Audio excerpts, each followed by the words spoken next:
Now in the world of Mario, we mostly help out the Mushroom Kingdom. However, we also went to another kingdom to save a whole new princess named Daisy. But what happened after this? Why did they make this character? And how did she evolve over time in terms of gameplay, use, story, and game design? Well, let's find out.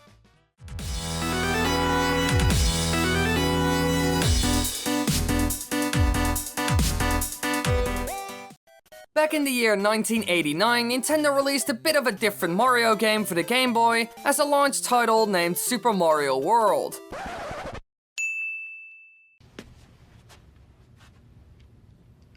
No, God! No, God, please, no! No! In this game, the developers wanted it to take place in a different world, far away from the Mushroom Kingdom, probably to make and create something new, since this game also wasn't designed by Shigeru Miyamoto. Instead, it was made by Nintendo R&D 1, with Gunpei Yokoi as guiding producer. He was known for his work on games like Metroid and Ice Climbers. It's a bit weird that they chose him for the job, since he never made a Mario game. But he was Shigeru Miyamoto's mentor, so that might be the reason. They probably wanted something new to work with, and so Princess Daisy was created to fill the damsel in distress role for the new setting, Sarasa Land. As the land was named after a type of floral design, Daisy was named after a flower, and to match, has floral accessories in her design. Despite the role she had, Daisy was given the unique description of being an energetic tomboy, which would continue to be one of her defining traits in her subsequent appearances. Making this new type of Mario game with all these new characters was a risky strategy. It was a launch title after all. Those are supposed to convince the consumer that the product is worth their time and money. But Gunpei Yokoi was a very talented man, so I think Nintendo as a company trusted him more than enough. He created Metroid after all. And so they started to work on a whole new world with its own story and characters, putting in the time to make it feel like an actual adventure. Overall, the story is very similar to the other Mario games. There was once a peaceful land, but then Mr. Villain came along, took over, and kidnapped the princess. And of course, Mario has to save her and travels through the land to complete his quest. A bit basic, but still, they did what they could. It was on the Game Boy after all. That thing didn't have a lot of power. In the end, there was an entire story built around Princess Daisy, and they put tons of time into it. Overall, it was a great game. People liked it a lot, but it wasn't very revolutionary in any way. However, after Super Mario Land, we didn't see her anymore. Well, in the main series games at least, since we did see her in a ton of spin-off games like Mario Party, tennis, and golf. Actually, a lot of sport ones. But hold up, this is extremely weird. They started to build on an entirely new character and world, however, they never really used it. We explored the world of Sahasrara Land.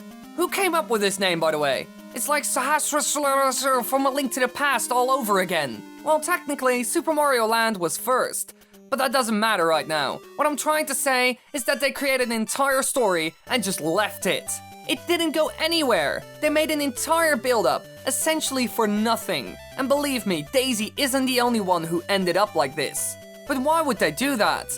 Well, the creator of the game and the character Daisy left Nintendo to form Koto Laboratory, and he remained there until he died in 1997 in a car crash. So maybe this was the reason that they didn't really want to work with this character anymore when it came to the main series games at least. Besides that, there was probably no one that was suggesting to put Daisy in any of the new games, since in 2004, all the R&D departments, including the ones that worked on Super Mario Land, were dissolved due to a corporate reconstruction. So nobody was there to speak up and even mention it to Shigeru Miyamoto or anyone else. And so she ended up being used for only spin-off stuff and not even the good ones. She was mostly included to have more female characters for the players to choose from, since there weren't a lot of them. Her appearance also has changed a lot over the years. Originally, her hair extended past her waist and her crown was red, while her yellow dress had a white waistband and a white dollar pattern. Her eyes and jewels were shown to be blue for the first time in NES Open Tournament Golf,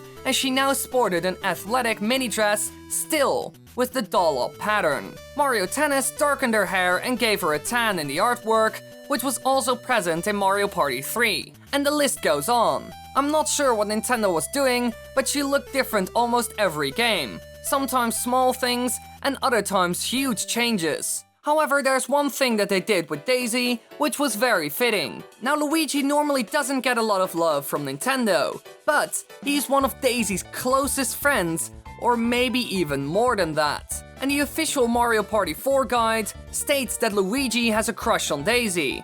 So, it's a bit like Mario and Peach. So they ended up using her as a close friend of Luigi, since he didn't have anyone, but now he has. Not the best use in the world, since her story is extremely limited. The only thing they added was essentially that. Now look, if they would make a new series with Luigi saving Daisy, with some new concepts and features here and there, then it would probably turn out great. It's actually one of the best things they could do with the two characters at this point, since throughout the years, they haven't done too much with them, especially Daisy. So in the beginning, they started to make a new character and build an entire story around it.